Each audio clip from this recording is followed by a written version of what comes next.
boys and girls, as I promised, I said I'm going to read Harry Potter to you. So we're on Harry Potter and the Philosopher's Stone, and in class we've read up to chapter 6.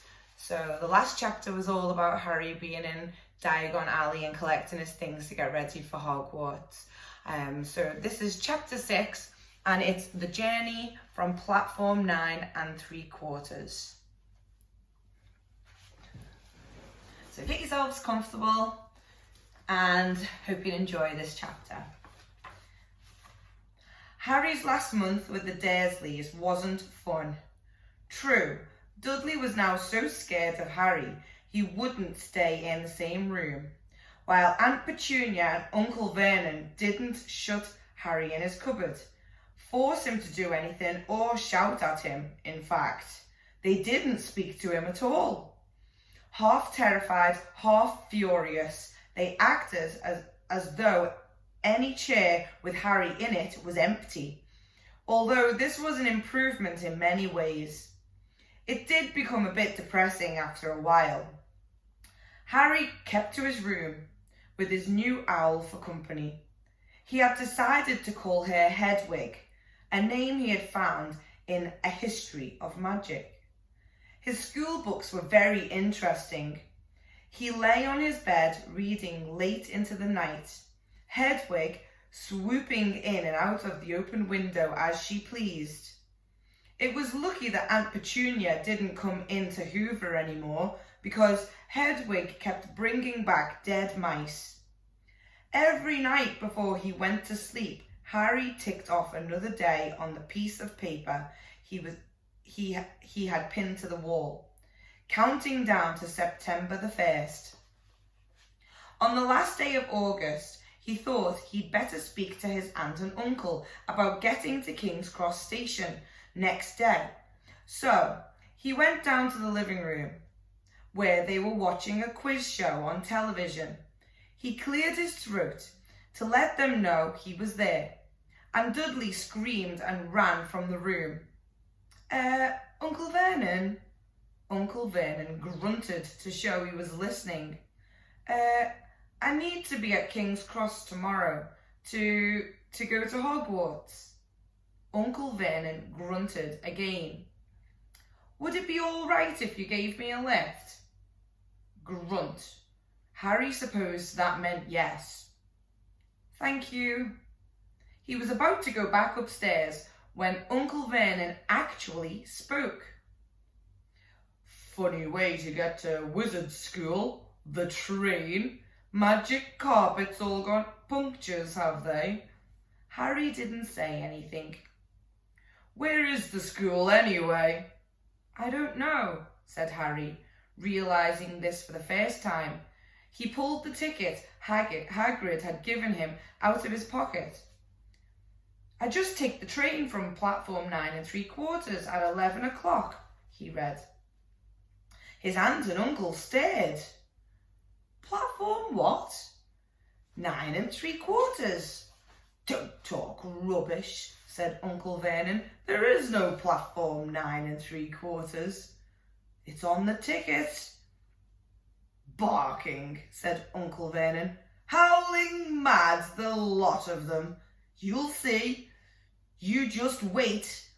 All right, we'll take you to King's Cross. We're going up to London tomorrow anyway, or I wouldn't bother. Why are you going to London? Harry asked, trying to keep things friendly. Taking Dudley to hospital, growled Uncle Vernon. Got to have that ruddy tail removed before he goes to Smeltings. Harry woke at 5 o'clock the next morning and was too excited and nervous to go back to sleep. He got up and pulled on his jeans because he didn't want to walk into the station in his wizard's robes. He'd change on the train. He checked his Hogwarts list again to make sure he had everything he needed, saw that Hedwig was shut safely in her cage, and then paced the room, waiting for the Dursleys to get up. 2 hours later, Harry's huge, heavy trunk had been loaded into the Dursleys' car, Aunt Petunia had talked Dudley into sitting next to Harry, and they had set off. They reached King's Cross at 10:30. Uncle Vernon dumped Harry's trunk on the trolley and wheeled it into the station for him.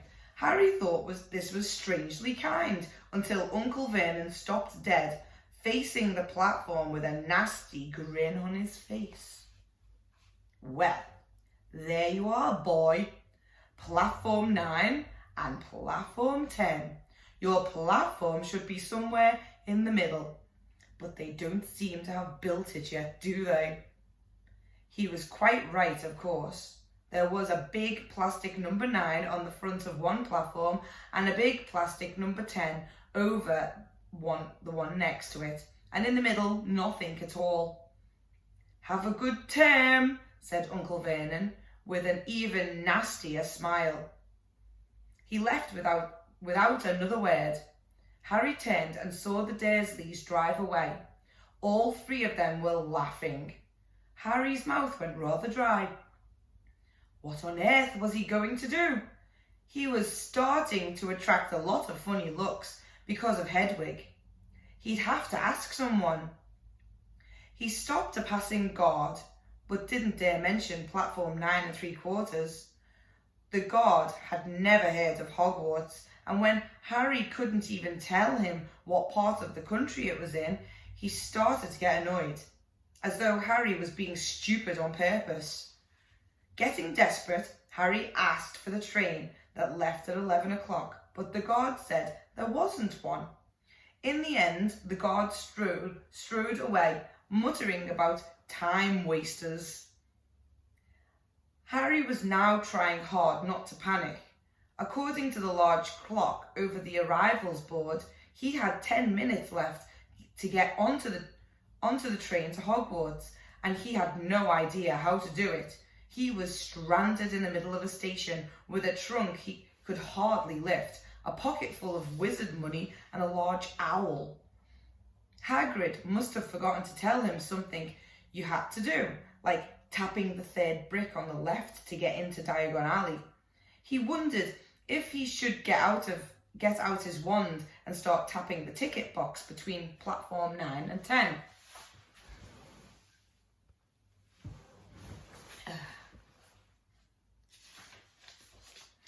At that moment, a group of people passed just behind him, and he caught a few words of what they were saying. "Packed with muggles, of course." Harry swung round. The speaker was a plump woman who was talking to 4 boys, all with flaming red hair. Each of them was pushing a trunk like Harry's in front of him, and they had an owl. Hard hammering, Harry pushed his trolley after them. They stopped, and so did he, just near enough to hear what they were saying. "Now, what's the platform number?" said the boy's mother. 9 3/4, piped a small girl, also red-headed, who was holding her hand. "Mum, can't I go?" "You're not old enough, Ginny. Now be quiet." "All right, Percy, you go first." What looked like the oldest boy marched towards platform 9 and 10. Harry watched carefully not to blink in case he missed it. But just as the boy reached the divide between the 2 platforms, a large crowd of tourists came swarming in front of him, and by the time the last rucksack had cleared away, the boy had vanished. "Fred, you next," the plump woman said. "I'm not Fred, I'm George," said the boy. "Honestly, woman, call yourself our mother. Can't you tell I'm George?" "Sorry, George, dear." "Only joking, I'm Fred," said the boy, and off he went. His twin called after him to hurry up, and he must have done, because a second later he had gone. And how he had done it. But how had he done it? Now the third brother was walking briskly towards the ticket barrier. He was almost there, and then, quite suddenly, he wasn't anywhere. There was nothing else for it.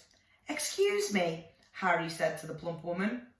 "Hello, dear," she said. "First time at Hogwarts? Ron's new too." She pointed at the last and youngest of her sons. He was tall, thin and gangling, with freckles, big hands and feet, and a long nose. Yes, said Harry. The thing is, I don't know how to get onto the platform, she said kindly, and Harry nodded. Not to worry, she said. All you have to do is walk straight to the barrier between platform 9 and 10. Don't stop and don't be scared, you'll crash into it. That's very important. Best do it in a bit of a run if you're nervous. Go on. Go now before Ron. Okay, said Harry. He pushed his trolley round and stared at the barrier. It looked very solid. He started to walk towards it. People jostled him on their way to platforms 9 and 10. Harry walked more quickly. He was going to smash right into the ticket box and then he'd be in trouble. Leaning forward on his trolley, he broke into a heavy run. The barrier was coming nearer and nearer. He wouldn't be able to stop. The trolley was out of control. He was a foot away. He closed his eyes, ready for the crash. It didn't come. He kept on running. He opened his eyes. A scarlet steam train was waiting next to a platform packed with people. A sign overhead said, Hogwarts Express, 11 o'clock. Harry looked behind him and saw a wrought iron archway where the ticket box had been, with the words platform 9 3/4 on it. He had done it. Smoke from the engine drifted over the heads of the chattering crowd, while cats of every colour were here and there between their legs. Owls hooted to each other in a disgruntled sort of way over the babble and the scraping of heavy trunks. The first few carriages were already packed with students, some hanging out of the window to talk to their families, some fighting over seats. Harry pushed his trolley off down the platform in search of the empty seat. He passed a round-faced boy who was saying, Gran, I've lost my toad again. Oh, Neville, he heard the old woman sigh. A boy with dreadlocks was surrounded by a small crowd. Give us a look, Lee, go on. The boy lifted the lid of a box in his arms, and the people around him shrieked and yelled as something inside poked out a long, hairy leg. Harry pressed on through the crowd until he found an empty compartment near the end of the train. He put Hedwig inside first and then started to shove and heave his trunk towards the train door. He tried to lift it up steps but could hardly raise one end, and twice he dropped it painfully on his foot. Want a hand? It was one of the red-haired twins he'd followed through the ticket box. Yes, please, Harry panted. Oi, Fred, come here and help. With the twins' help, Harry's trunk was at last tucked away in the corner of the compartment. Thanks, said Harry, pushing his sweaty hair out of his eyes. What's that? Said one of the twins suddenly, pointing at Harry's lightning scar. Blimey, said the other twin. Are you? He is, said the first twin. Aren't you? He added to Harry. What? Said Harry. Harry Potter, chorused the twins. Oh, him, said Harry. Yes, I am. The two boys gawped at him, and Harry felt himself going red. Then, to his relief, a voice came floating in through the train's open door. Fred, George, are you there? Coming, Mum. With a last look at Harry, the twins hopped off the train. Harry sat down next to the window, where, half hidden, he could watch the red-haired family on the platform and hear what they were saying. Their mother had just taken out her handkerchief. Ron, you've got something on your nose. The youngest boy tried to jerk out of the way, but she grabbed him and began rubbing the end of his nose. Mum, get off! He wriggled free. Ah, has Ickle Ronnie got something on his nosy? Said one of the twins. Shut up, said Ron. Where's Percy? Said their mother. He's coming now. The oldest boy came striding into sight. He had already changed into his billowing black Hogwarts robes, and Harry noticed a shiny red and gold badge on the chest with the letter P on it. "Can't stay long, Mother," he'd said. "I'm up front with the prefects.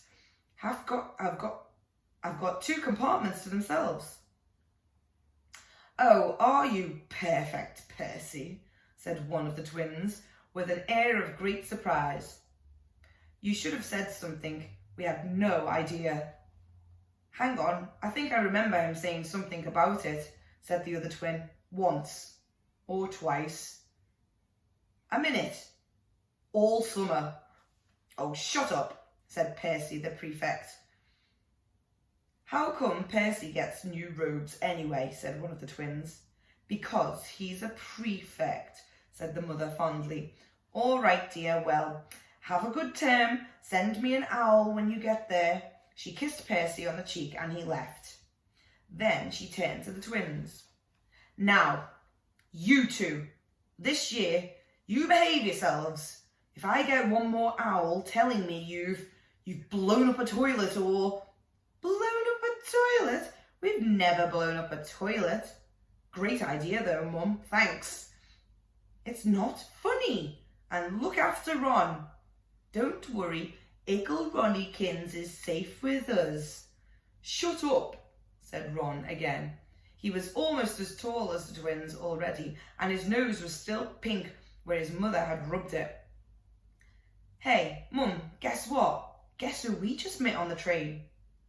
Harry leant back quickly so they couldn't see him looking. "You know that black-haired boy who was near us in the station? Know who he is?" "Who?" "Harry Potter." Harry heard the little girl's voice. "Oh, Mum, can I go on the train and see him, Mum? Oh, please." "You've already seen him, Ginny. And the poor boy isn't something you Google at in the zoo. Is he really, Fred?" "How do you know?" "Asked him. Saw his scar. It's really there, like lightning." "Poor dear. No wonder he was alone. I wondered. He was even so polite when we asked how to get to the platform." "Never mind that. Do you think he remembers what you-know-who looks like?" Their mother suddenly became very stern. "I forbid you to ask him, Fred." "No, don't you dare. As though he needs reminding of that on his first day of school." "All right, keep your hair on." A whistle sounded. "Hurry up," their mother said, and the 3 boys clambered onto the train. They leant out of the window for her to kiss them goodbye, and their youngest sister began to cry. "Don't, Ginny, we'll send you loads of owls. We'll send you a Hogwarts toilet seat." "George!" "Only joking, Mum." The train began to move. Harry saw the boys' mother waving, and their sister half laughing, half crying, running to keep up with the train until it gathered too much speed. Then she fell back and waved. Harry watched the girl and her mother disappear as the train rounded the corner. Houses flashed past the window. Harry felt a great leap of excitement. He didn't know what he was going to, but it had to be better than what he was leaving behind. The door of the compartment slid open and the youngest red-haired boy came in. "Anyone sitting there?" he asked, pointing at the seat opposite Harry. "Everywhere is full." Harry shook his head and the boy sat down. He glanced at Harry and then looked quickly out of the window, pretending he hadn't looked. Harry saw he still had a black mark on his nose. "Hey, Ron." The twins were back. "Listen, we're going down the middle of the train. Lee Jordan's got a giant tarantula down there." "Right," mumbled Ron. "Harry," said the other twin, "did we introduce ourselves? Fred and George Weasley, and this is Ron, our brother. See you later then." "Bye," said Harry and Ron. The twins slid the compartment doors shut behind them. "Are you really Harry Potter?" Ron blurted out. Harry nodded. "Oh, well, I thought it might be one of Fred and George's jokes," said said Ron.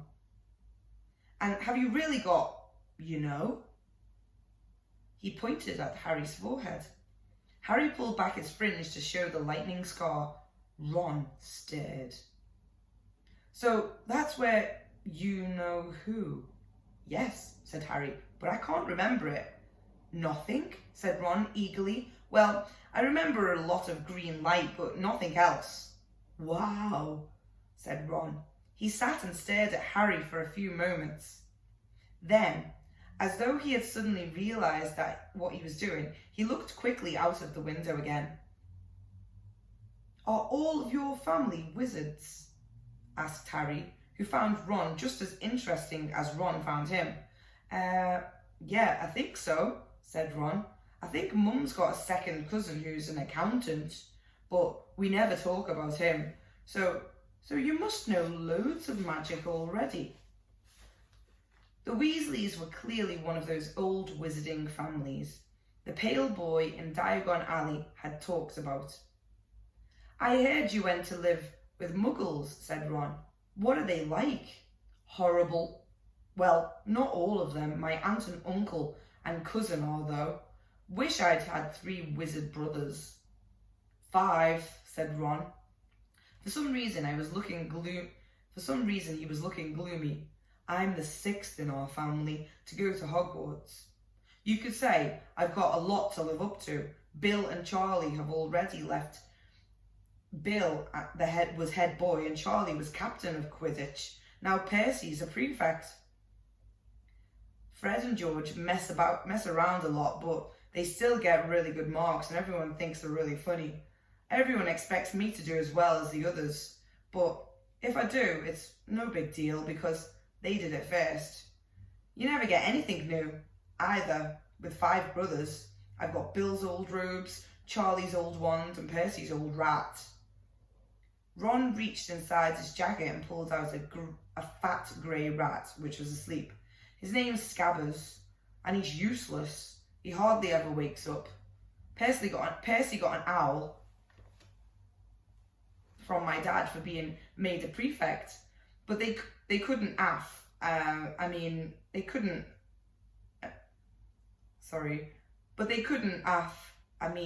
got Scabbers instead. Ron's ears went pink. He seemed to think he'd said too much, because he went back to staring out of the window. Harry didn't think there was anything wrong with not being able to afford an owl.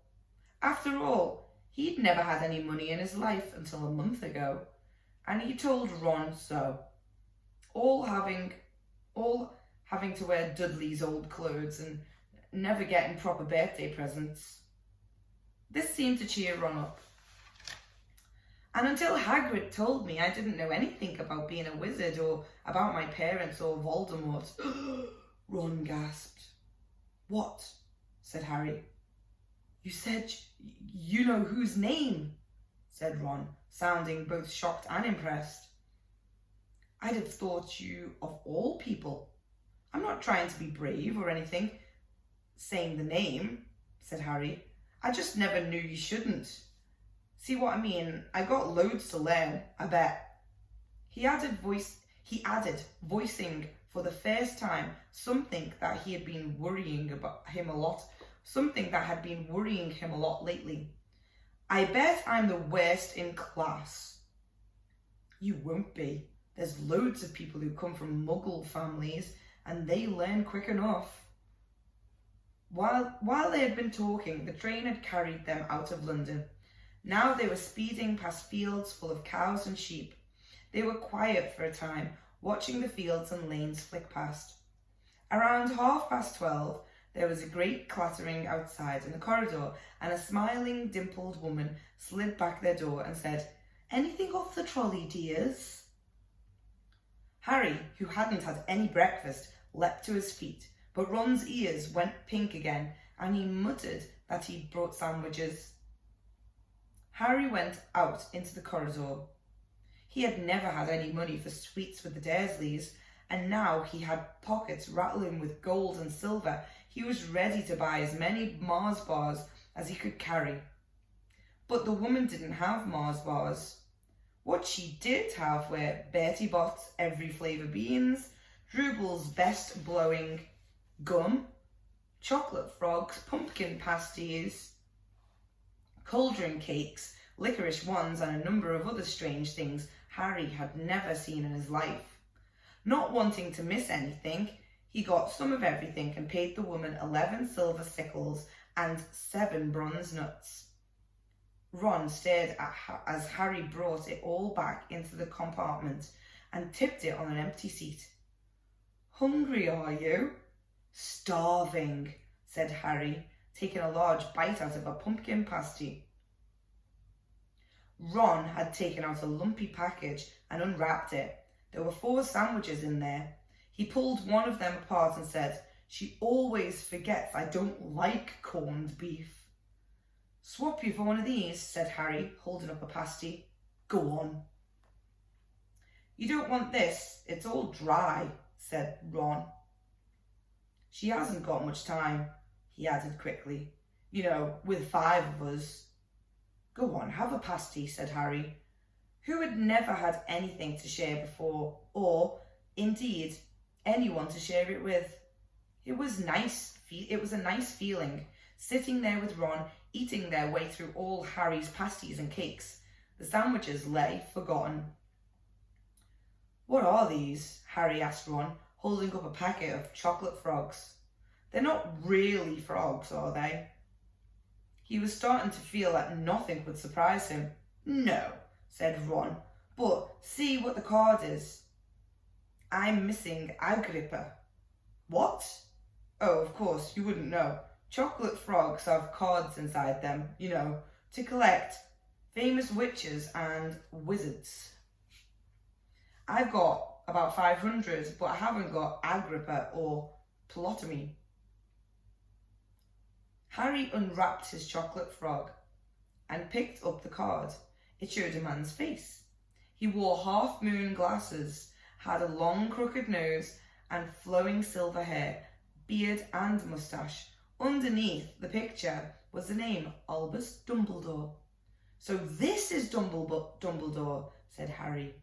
"Don't tell me you've never heard of Dumbledore," said Ron. Can I have a frog? I might get Agrippa. Thanks." Harry turned over his card and read, "Albus Dumbledore, currently headmaster of Hogwarts, considered by many the greatest wizard of modern times.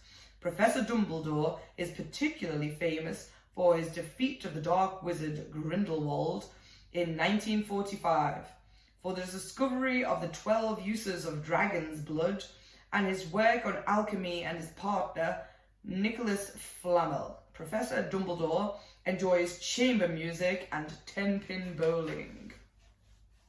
Harry turned the card back over and saw, to his astonishment, that Dumbledore's face had disappeared. "He's gone." "Well, you can't expect him to hang around all day," said Ron. "He'll be back." "No, I've got Morgana again, and got about 6 of her. Do you want it? You can start collecting." Ron's eyes strayed to the pile of chocolate frogs waiting to be unwrapped. "Help yourself," said Harry. "But in, the Muggle world, people just say, just stay put in photos." "Do they? What? They don't move at all?" Ron sounded amazed. "Weird." Harry stared as Dumbledore sidled back into the picture on his card and gave him a small smile. Ron was more interested in eating the frogs than looking at the famous witches and wizards cards. But Harry couldn't keep his eyes off them. Soon he had not only Dumbledore and Morgana, but Hengist of Woodcroft, Alberic Gunyon, Circe, Paraculus, and Merlin. He finally tore his eyes away from the druidess Cleonda, who was scratching her nose, to open a bag of Bertie Bott's every flavour beans. "You want to be careful with those," Ron warned Harry. "When they say every flavour, they mean every flavour. You get all the ordinary ones like chocolate and peppermint and marmalade, but then you can get like spinach and liver and tripe. George reckons he had a bogey flavoured one once. Ron picked up a green bean, looked at it carefully, and bit into a corner. Blech! See, sprouts. They had a good time eating the every flavour beans. Harry got toast, coconut, baked beans, strawberry, curry, grass, coffee, sardine, and was even brave enough to nibble the end of a funny grey one Ron wouldn't touch, which turned out to be pepper. The countryside, now flying past the window, was becoming wilder. The neat fields had gone. Now there were woods, twisting rivers and dark green hills. There was a knock on the door of their compartment, and a round-faced boy Harry had passed on the platform 9 3/4 came in. He looked tearful. "Sorry," he said, "but have you seen a toad at all?" When they shook their heads, he wailed, "I've lost him. He keeps getting away from me." "He'll turn up," said Harry. "Yes," said the boy miserably. "Well, if you see him..." He left. "Don't know why he's so bothered," said Ron. "If I'd brought a toad, I'd lose it as quick as I could. Mind you, I brought Scabbers, so I can't talk." The rat was still snoozing on Ron's lap. "He might have died and you wouldn't know the difference," said Ron in disgust. "I tried to turn him yellow yesterday to make him more interesting, but the spell didn't work. I'll show you. Look." He rummaged around in his trunk and pulled out a very battered-looking wand. It was chipped in places, and something white was glinting at the end. Unicorn's hair, nearly poking out, anyway. He had just raised his wand when the compartment door slid open again. The toadless boy was back, but this time he had a girl with him. She was already wearing her new Hogwarts robes. "Has anyone seen a toad? Neville's lost one," she said. She had a bossy sort of voice, lots of bushy brown hair and rather large front teeth. "We've already told him we haven't seen it," said Ron, but the girl wasn't listening. She was looking at the wand in his hand.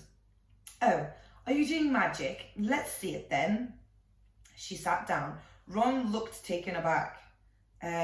All right." He cleared his throat. "Sunshine daisies, butter mellow, turn this stupid fat rat yellow." He waved his wand, but nothing happened. Scabbers stayed grey and fell asleep. "Are you sure that's a real spell?" said the girl. "Well, it's not very good, is it? I've tried a few simple spells just for practice, and it's all worked for me. Nobody in my family's magic at all. It was ever such a surprise when I got my letter, but I was ever so pleased, of course. I mean, it's the very best school of witchcraft there is. I've heard. I've learned all our set of books off by heart. Of course, I just hope it will be enough. I'm Hermione Granger. By the way, who are you?" She said all this very fast. Harry looked at Ron and was relieved to see by his stunned face that he hadn't learned all the set of books off by heart either. "I'm Ron Weasley," Ron muttered. "Harry Potter," said Harry. "Are you really?" said Hermione. "I know all about you, of course. I got a few extra books for background reading, and you're in modern magical history and the rise and fall of the dark arts and great wizarding events of the 20th century. "Am I?" said Harry, feeling dazed. "Goodness, didn't you know? I'd have found out everything I could have if it was me," said Hermione. "Do either of you know what house you'll be in? I've been asking around and I hope I'm in Gryffindor. It sounds by far the best. I heard Dumbledore himself was one. But I suppose Ravenclaw wouldn't be too bad. Anyway, we better go back and look for Neville's toad. You two had better change, you know. I expect we'll be there soon." And she left, taking the toadless boy with her. "Whatever house I'm in, I hope she's not in it," said Ron. He threw his wand back into his trunk. "Stupid spell. George gave it to me. Bet he knew it was a dud." "What house are your brothers in?" asked Harry. "Gryffindor," said Ron. Gloom seemed to be settling on him again. Mum and Dad were in it too. I don't know what they'll say if I'm not. I don't suppose Ravenclaw would be too bad, but imagine if they put me in Slytherin. That's the house you know who was in. Yeah, said Ron. He flopped back into the seat, looking depressed. I think the ends of Scabber's whiskers are a bit lighter, said Harry, trying to take Ron's mind off houses. So, what do your oldest brothers do now they've left anyway? Harry was wondering what a wizard did once he'd finished school. Charlie's in Romania studying dragons, and Bill's in Africa doing something for Gringotts, said Ron. Did you hear about Gringotts? It's been all over the Daily Prophet, but I don't suppose you get that with muggles. Someone tried to rob a high-security vault. Harry stared. Really? What happened to them? Nothing. That's why it's such big news. They haven't been caught. My dad says it must have been a powerful dark wizard to get round Gringotts.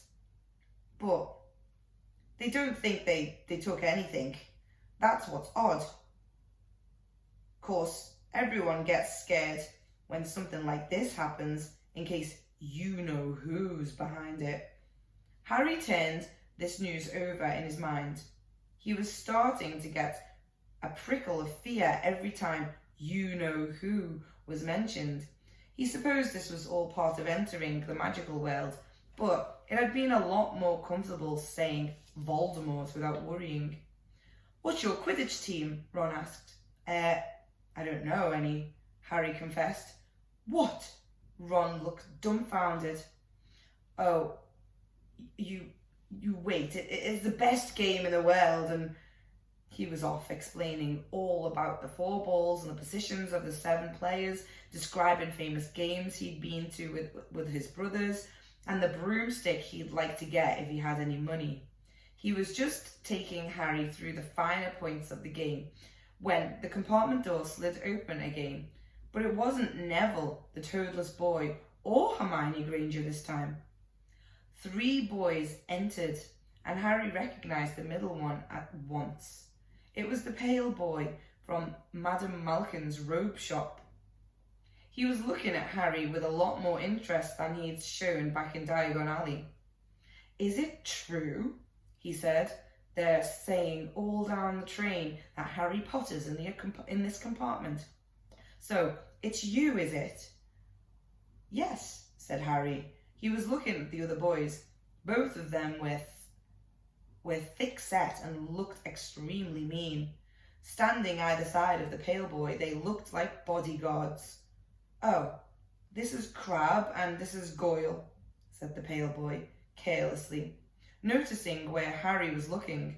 And my name's Malfoy, Draco Malfoy. Ron gave a slight cough, which might have been hiding a snigger. Draco Malfoy looked at him. Think my name's funny, do you?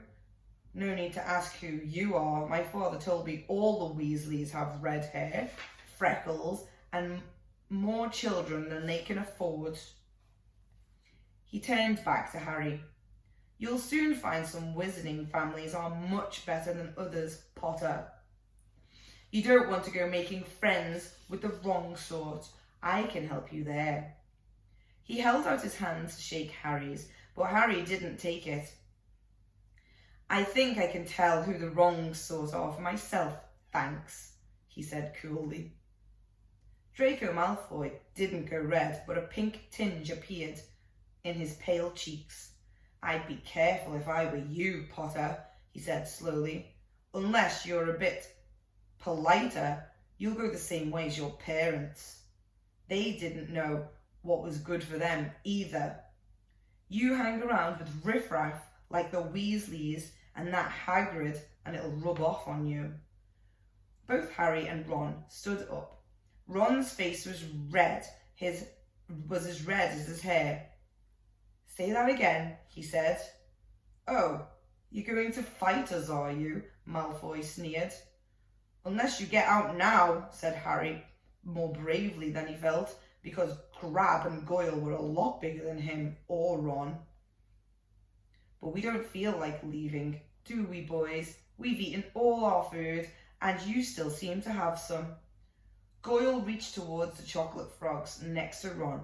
Ron leapt forward, but before he'd so much as touched Goyle, Goyle let out a horrible yell. Scabbers the rat was hanging off his finger. Sharp little teeth sunk deep into Goyle's knuckle. Crab and Malfoy backed away as Goyle swung Scabbers around and around, howling, and when Scabbers finally flew off and hit the window, all three of them disappeared at once. Perhaps they thought there were more rats lurking among the sweets, or perhaps they'd heard footsteps because a second later Hermione Granger had come in. "What has been going on?" she said, looking at the sweets all over the floor, Ron picking up Scabbers by his tail. "I think he's been knocked out," Ron said to Harry.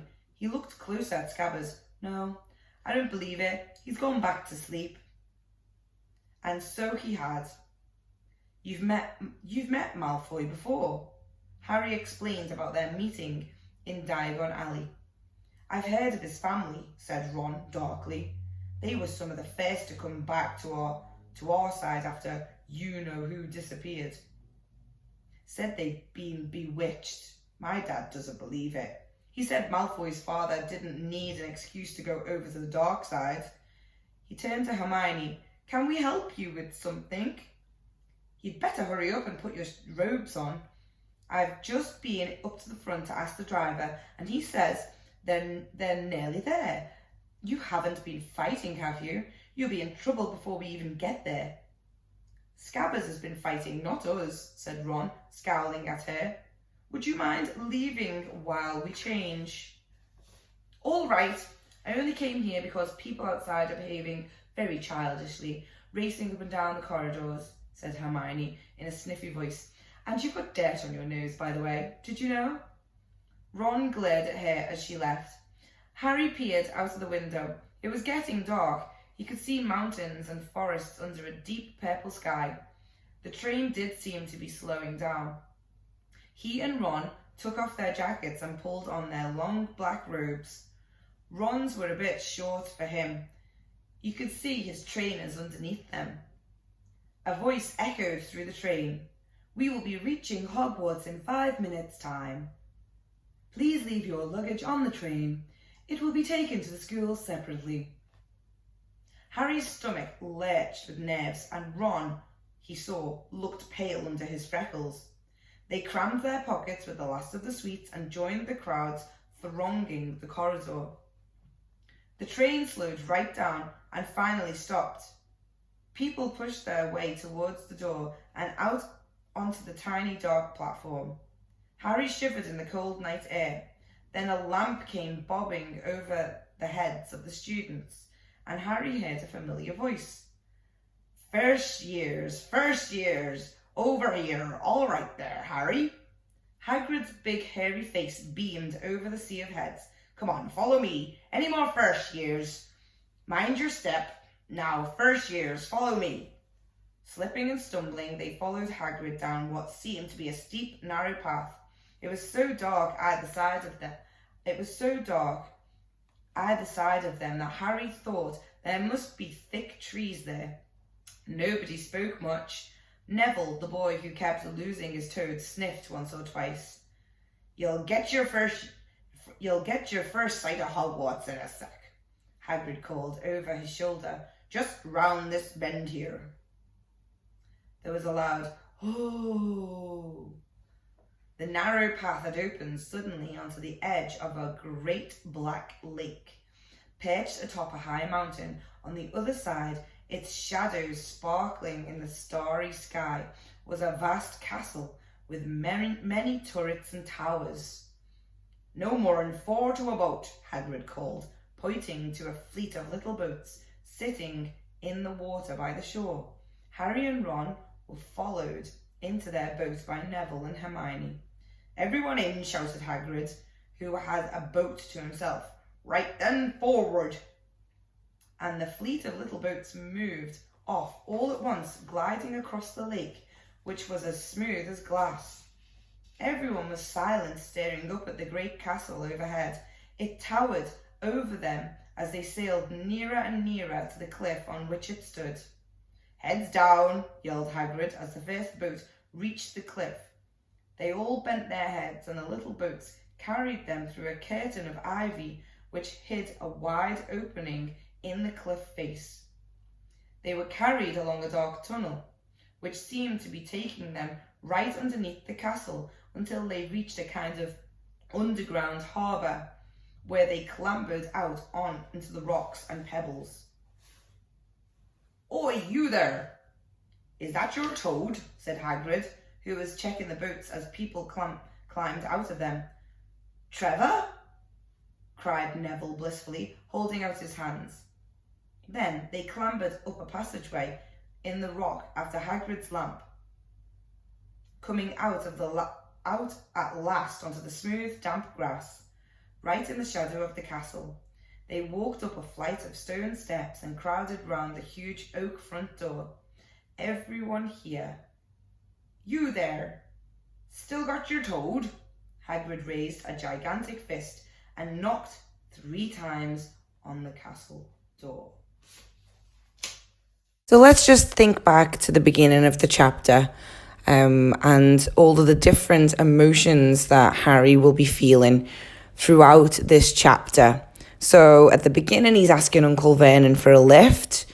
He's getting the train to the station, but he's not knowing where to go to collect the train.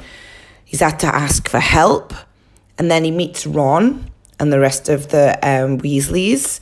Then he meets Hermione. He's eating sweets and sharing on the train. Then Malfoy and his 2 cronies come to the compartment. Then he sees Hogwarts for the first time and also the boat journey over there. So have a think about the different feelings that this character goes through in this chapter, in chapter 6. And I'd like you to make a list of all of the different emotion words that you can identify within chapter 6.